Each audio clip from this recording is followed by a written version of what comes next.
ቤተክርስቲያን መቃጠል ቀላል ነገር አይደለም። በቃ ማለት ምን አለን ከእምነት ውጭ አይደለ? ነገን ተስፋ የምናደርግበት የነገን ህይወታችንን የምናይበት እግዚአብሔር ቢፈቅድ ይቅር ቢለን ብለን ሲከፋን እንኳን እኮ ሄደን የምናለቅስበት ነው አይደለ?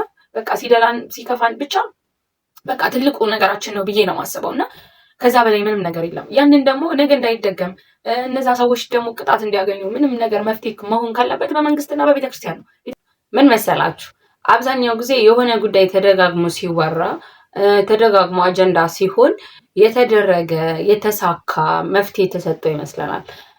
ብዙ ጊዜ ቲክቶክ ላይ እና ዩቲዩብ ላይ ሳምቲንግ በቃ የሆነ ነገር አጀንዳ ሲሆን እና በጣም ተደጋግሞ ሲወራ አርቲስቶች የሆነ ነገር ሲያወሩ ኤኬሌ እንዲያወራ ኤኬሌ እንደዚህ ያለ ኤኬሌ እንደዚህ ተናገረ የሚለው ነገር በራሱ ለዛ ችግር መፍትሄ ሰጠን እንዲመስለን ያደርገናል ብዬ አስባለሁኝ። ይሄ የግል ሀሳቤ ነው። ለምንድን ነው እስከዛሬ ድረስ እስኪ አጀንዳ የሆኑ ጉዳዮችን እዋቸው። ከዚህ በፊትም እኮ አርሲ ክርስቲያኖች ተገደሉ በሚል እኮ አጀንዳ ነበር የሆነ ሰዓት ላይ አይደለ? ግን ምን መፍትሄ ተሰጠ? ይኸው ያ ነገር ድጋሚ ጊዜ ጠብቆ ተደገመ። የዛኔ ብዙ መግለጫ ተሰጠ፣ ብዙ ተወራ፣ ብዙ ተባለ፣ ግን ያ መፍትሄ አልተገኘለትም። እና እኔ ይመስለኛል አብዛኛው ጊዜ ቲክቶክ ላይ አጀንዳ የሚሆኑ ጉዳዮች ለሳምንት አጀንዳ የሚሆኑት ለ15 ቀን አጀንዳ የሚሆኑት ተደጋግሞ በተወራ ቁጥር መፍትሄ ሰጠን ስለሚመስለን ነው ብዬ አስባለሁኝ። ለምንድን ነው ሰዎች ለምሳሌ እቅድ ይኖረናል አይደለ? ወደፊት ይሄን እሰራለሁ ይሄን አደርጋለሁ የምንላቸው ነገሮች አሉን። ያንን ነገር ደጋግመን ለሰዎች ባወራን ቁጥር ደጋግመን ለሰዎች በተናገረን ቁጥር ያን ነገር ሳናደርገው የሆነ ቀን ያወራንለት ሰው ይሄን ጉዳይ ምን አደረኩላት ሲለን እንደነግጥበት ጊዜ አለ። ለምን? ደጋግመን ባወራን ቁጥር ያሳካን ስለሚመስለን። እቅዳችሁን አትናገሩ ለሰዎች የሚባለው ያደረግን የሆነልን ስለሚመስለን ነው፣ ደጋግሞ በማውራት ማለት ነው።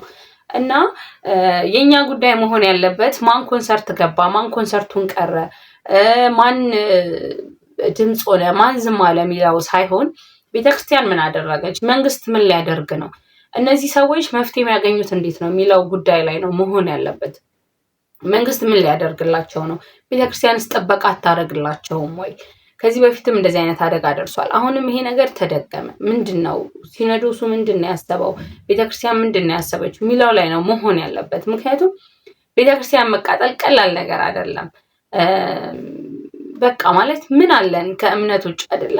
ነገን ተስፋ የምናደርግበት የነገን ህይወታችንን የምናይበት እግዚአብሔር ቢፈቅድ ይቅር ቢለን ብለን ሲከፋን እንኳን እኮ ሄደን የምናለቅስበት ነው አይደለ? በቃ ሲደላን ሲከፋን ብቻ በቃ ትልቁ ነገራችን ነው ብዬ ነው ማስበው እና ከዛ በላይ ምንም ነገር የለም። ያንን ደግሞ ነገ እንዳይደገም እነዛ ሰዎች ደግሞ ቅጣት እንዲያገኙ ምንም ነገር መፍትሄ መሆን ካለበት በመንግስትና በቤተክርስቲያን ነው። ቤተክርስቲያን የራሷን ውሳኔ መወሰን አለባት። ቤተክርስቲያን የሆነ ነገር ማድረግ እንዳለባት፣ ሲኖዶስ የሆነ ነገር ማድረግ እንዳለበት ነው ትኩረታችን መሆን ያለበት ብዬ ነው ማስበው እኔ። ገባችሁ? ለምን አጀንዳችን የኤኬሌ ኮንሰርት መግባትና አለመግባት እንዳይሆን፣ አጀንዳችን ኤኬሌ ድምፅ ሰጠ አልሰጠ እንዳይሆን ማለት ነው። ከዛ መፍትሄ የሰጠን መስሎን ያ ጉዳይ እንዳያበቃ ያንን ስለመፈራ ነው። የእነሱ ድምፅ መስጠት አውል አለመስማቱ የሆነ ነገር ብቻ ዞሮ ዞሮ ያ መፍትሄ ያመጣል በሚል ስለሆነ የሚደረገው። ግን አብዛኛው ሰው እየተወያየበት ያለበት ጉዳይ ኤኬሌ እኮ እንደዚህ አለ፣ ኤኬሌ እኮ ኮንሰርቱን አልገባም አለ፣ ኤኬሌ እኮ ኮንሰርቱን ይገባል። ገባችሁ? ትኩረታችን ሲኖዶሱ መፍትሄ እንዲሰጠን፣ ሲኖዶሱ የሆነ ነገር እንዲወስን፣ ቤተክርስቲያንን እንዲጠብቅ፣ እዛ ላሉ ቤተክርስቲያናት ድጋፍ መደረግ ካለበት በቤተክርስቲያን እርስ በርስ መደጋገፍ፣ እንደዚህ አይነት ነገሮችን ቢያደርጉና ቤተክርስቲያን ጥበቃ ብታደርግ ብዬ ነው ማስበው። ከዛ ውጭ መንግስት ይህንን ነገር ማስቆም አለብክ፣ መንግስት ይህን ነገር መጠበቅ አለብክ የሚለው ነገር ላይ ነው ትኩረት ማድረግ ያለብን ብዬ አስባለሁ። ለምን እኔ አሁን እዚህ ጋር ዋና ሀሳቤ ኮንሰርት ማንቀረ እንትን ምን አለ የሚለው ላይ አይደለም ትኩረታችሁ መሆን ያለበት። ማን ምን አወራ፣ ማን መግለጫ ሰጠ፣ ማን ኮንሰርት ቀረ አይሁን። መነጋገሪያችን እሱ እየሆነ ነው። እሱ አይደለም ዋናው ነገር ለነዚህ ህዝቦች መፍትሄ ተሰጠ ወይ፣ ለነዚህ ሰዎች እንባቸውን ማድረቂያ በቃ ብቻ ትኩረታችን መፍትሄው ላይ እና እዛ ስላሉ ሰዎች እንጂ እዚህ ስላሉ አርቲስቶች ድምጽ መስጠት አለመስጠት አይሁን ነው በቃ ዋናው ሀሳቤ ከተረዳችሁኝ።